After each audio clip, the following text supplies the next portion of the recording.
Pues el Banco Central Europeo acaba de publicar las actas que recuerdan lo que sucedió en esa reunión con la que despedían 2024, un escenario que analizaban el 11-12 de diciembre y que señalaban precisamente, es ahí donde empieza, en ese pulso, esa evolución de lo que eran los mercados financieros, y en el que Schnabel recoge, apuntaba entonces que desde el último encuentro, desde el de octubre, la narrativa había cambiado precisamente como resultado de la creciente incertidumbre en torno a la política comercial y económica. Recuerden, la reunión del 16 y 17 de octubre era previa a los resultados de las elecciones del 5 de noviembre, entre otras cuestiones, en Estados Unidos. Los inversores se habían centrado cada vez más, dicen esas actas, en la divergencia de las perspectivas de crecimiento entre la zona euro y los Estados Unidos, que se había manifestado en la divergencia de los rendimientos de los bonos y de los precios de las acciones de ambos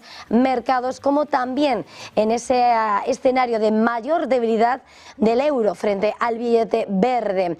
Si bien las expectativas de inflación a corto plazo de la eurozona incorporados en los precios del mercado habían cambiado al alza, la compensación por inflación había disminuido, apuntaban en horizontes temporales más largos, lo que había llevado a los inversores a esperar una concentración anticipada de los recortes de tipos del BCE y un tipo final más bajo, es decir, mayores recortes de tipos y de más intensidad. Debido a esas expectativas, combinados con el debilitamiento en el mercado de Forex y las constelaciones, dice, las actas de precios de los activos de riesgo todavía benignas, las condiciones se habían relajado aún más.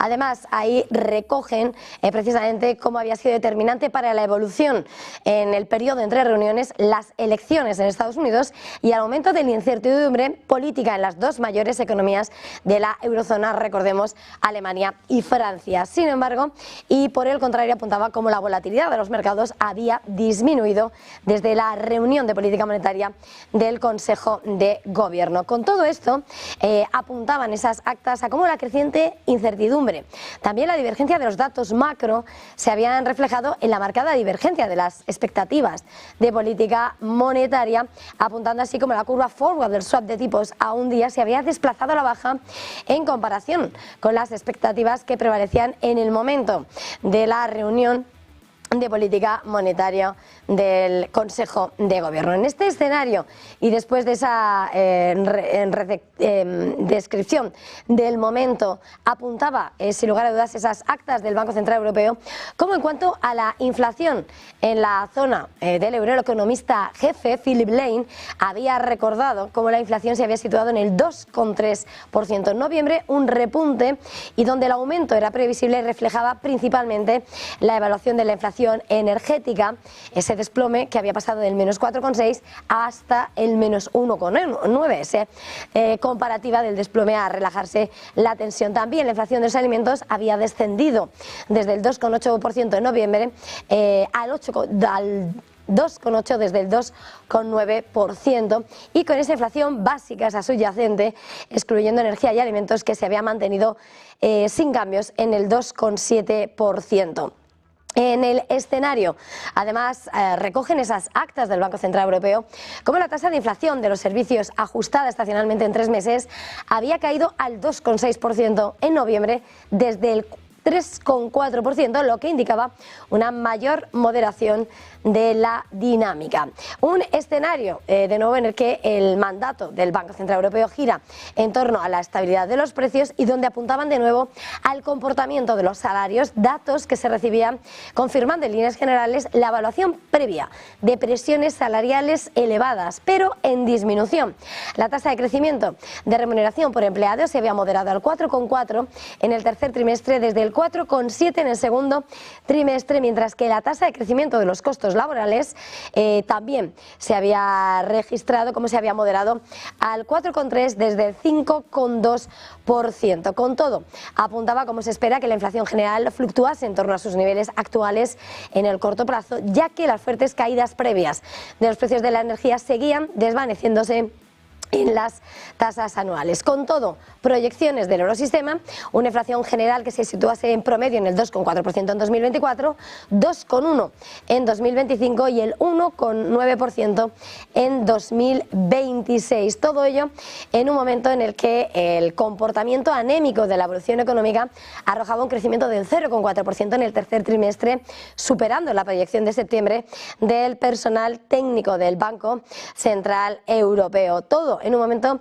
en el que el sector manufacturero sensible a los tipos de interés había seguido contrayéndose por la pérdida de competitividad, precios de energía todavía altos, la creciente incertidumbre, altos costos regulatorios y los efectos retardados de esa subida de tipos de interés. Con todo, según esas actas del BCE, la información indicaba esa desaceleración a corto plazo y el PMI compuesto indicaba como de producción había disminuido de 50 a 48,3, seguía generalizado en todos los países y subíndices. Importante, la resiliencia del mercado laboral, el empleo había crecido un 0,2% en el tercer trimestre, una vez más, una sorpresa al alza, y la tasa de desempleo se había mantenido en el mínimo histórico del 6,3% en octubre, aunque con una demanda de mano de obra que seguía debilitándose, con una tasa de vacantes de empleo que había disminuido al 2,5% en el tercer trimestre,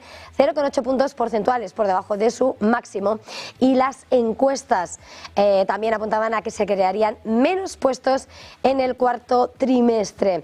De cara a futuro se daban, dicen, las condiciones para que el crecimiento se fortaleciera durante el proyecto de exposición, y en cuanto a las predicciones de los expertos de diciembre, se esperaba que el crecimiento del PIB real fuera en promedio del 0,7% en 2024, 1,1% en 2025 y el 1,4% en 2026 y 1,3% en 2027, en un contexto en el que los tipos de interés del mercado de la eurozona habían seguido bajando desde la reunión, con lo cual reflejaba la percepción de un empeoramiento de las perspectivas económicas. Es un escenario en el que las actas recogen además como la perspectiva, según las proyecciones, de referencia a una reducción de los tipos de interés oficial y una mayor flexibilización de las condiciones de financiación eran requisitos previos para que la inflación se estabilice de forma sostenible en el objetivo del 2%, y con el entorno de gran incertidumbre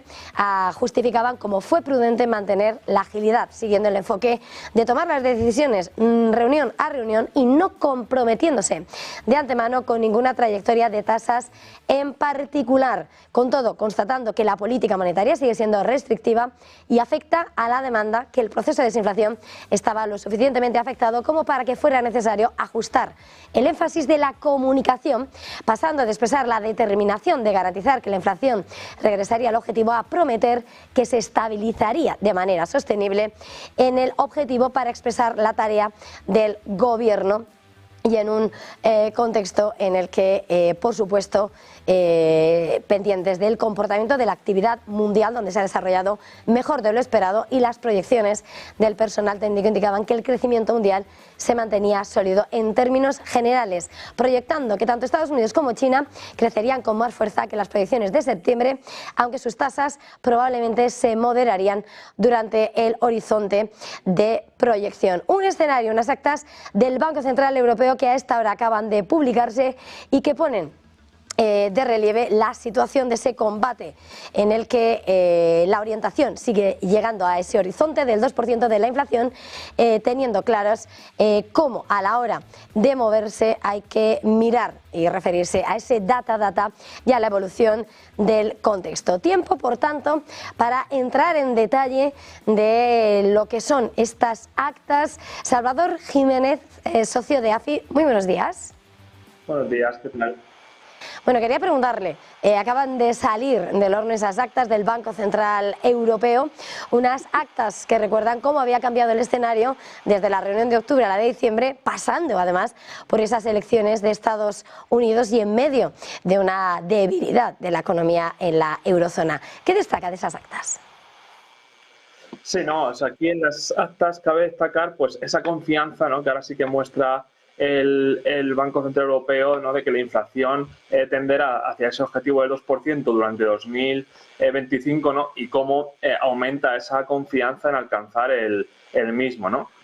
En cualquier caso, pues sí que cabe también destacar esos aspectos en los que dicen pues, que bueno, aún va existiendo algunos riesgos y que tampoco se debe bajar la guardia en esa consecución del objetivo de inflación, ¿no? Y ahí pues cabe destacar, ¿no?, cómo están subiendo los precios, sobre todo del gas y de petróleo, ¿no?, de las materias primas energéticas. Incluso, ¿no?, Schnabel destacaba en las actas pues esa fuerte depreciación del euro frente al dólar, ¿no? Y tenemos que saber que eso en el medio plazo pues puede suponer algún riesgo también en la inflación, pero bueno, en cualquier caso, como digo, el mensaje que lanzan es positivo de cara a la consecución de ese objetivo, da señales, ¿no?, de que va a continuar rebajando los tipos de interés, porque el tipo de interés sigue estando en zona restrictiva.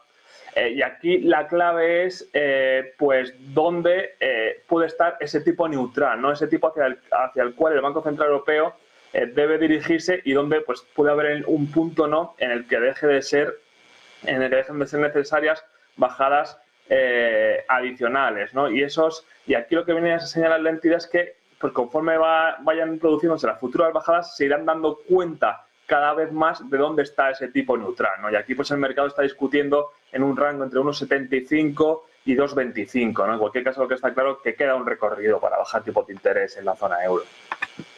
En este escenario, Salvador, hay algo que destaca en ese informe y es cómo dice cómo sorprende la resiliencia del mercado laboral mientras se reduce la demanda de mano de obra y las vacantes de empleo, en un contexto donde además señala, ¿no?, esa debilidad manufacturera en medio de los altos costes, de esa política que, recuerdan, sigue siendo restrictiva. No sé, en un escenario tan delicado y donde subrayaban precisamente, como los datos sugieren, de esa aceleración, cómo esa lectura del mercado laboral, cómo se pone entre comillas de cara a próximas reuniones a la hora de tomar el pulso medio de esa desaceleración. Sí, ¿no? Como bien destacan esa, ¿no?, pues como los datos más recientes sugieren, ¿no?, pues una desaceleración en el corto plazo. Esto venía recogido en sus propias previsiones, ¿no?, que nos mostraron en la pasada reunión, ¿no? Bajaba la previsión de crecimiento de 2025 del 1,3 al 1,1, ¿no?, incluso para 2026 del 1,5 al 1,4, ¿no? Y por eso, ¿no?, pues esa tiene capacidad para seguir bajando tipos porque aún se encuentran en terreno restrictivo, como decía.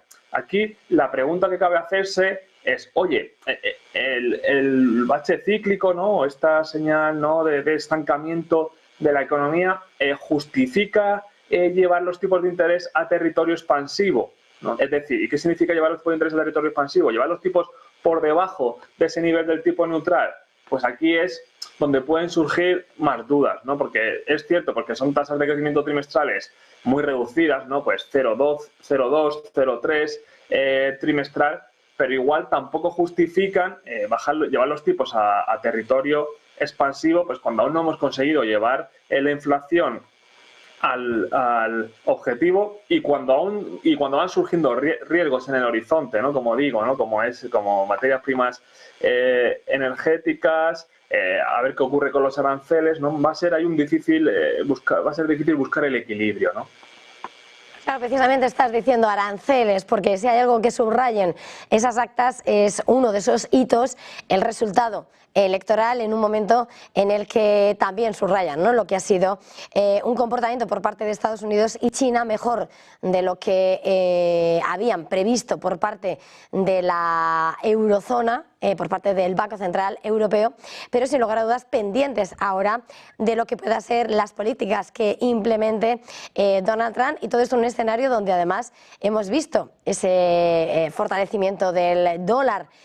¿Cuáles, de alguna manera, a la hora de decir, no se pillan las manos en cuanto a qué movimientos van a tomar, van a estar pendientes del contexto, de ese data interno y lo que suceda a nivel externo? ¿Cuál es el sabor, por tanto, que dejan puesto sobre la mesa? Sí, como bien dices, el BCE no se ata de manos y va a ir reunión a reunión analizando dato a dato, y ese es un poco el camino que va a llevar, ¿no? Yo creo que las dos próximas reuniones seguro que bajará tipos de interés, 25 puntos básicos en cada reunión, ¿no? Y llegados a ese punto, pues ahí es donde habrá que ver, ¿no? Si se ha cumplido esa senda de inflación prevista, el impacto que puede tener el euro-dólar, cuáles son las políticas que empieza a adoptar la administración Trump y si esos probables aumentos de aranceles, ¿qué impacta más? ¿Por el lado de la inflación o por el lado del ciclo, ¿no? Porque igual también puede drenar mucho la confianza y que impacte al ciclo en economías como puede ser la europea, ¿no? O la China, ¿no? Entonces, pues va a ser, como digo, ¿no? El BCE va a seguir una senda muy reunión a reunión, como ellos destacan, y no va a ejecutar forward guidance o no va a dar al mercado, ¿no? Pues un forward guidance o una previsión de hacia dónde van a ir en el medio plazo los tipos de interés. Hay una idea que quería preguntarle en torno a esa gradualidad que introduce a la hora de decir no se pillan los dedos, pero apostando por esa gradualidad de ir a 25-25 porque apunta, ¿no? De alguna manera como un recorte de 50 puntos básicos, un recorte agresivo, se malinterpretaría tal vez con una visión más negativa. Es por tanto de esperar que se escriba, por tanto, esos movimientos moderados y en ningún caso, ¿no? Un movimiento súper jumbo que tal vez desestabilizaría aún más al mercado.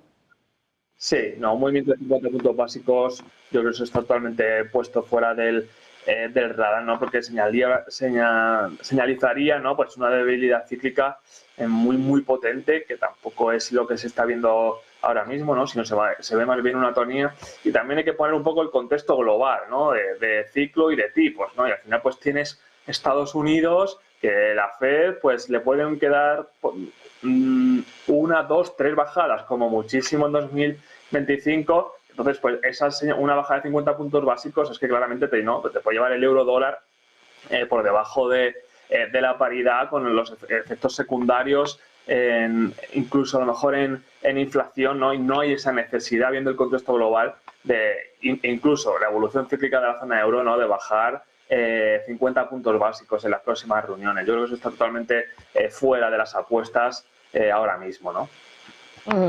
Pues muchísimas gracias por este tiempo de análisis. Salvador Jiménez, socio de AFI. Feliz jornada, feliz negocio. Muchas gracias a vosotros. Un abrazo.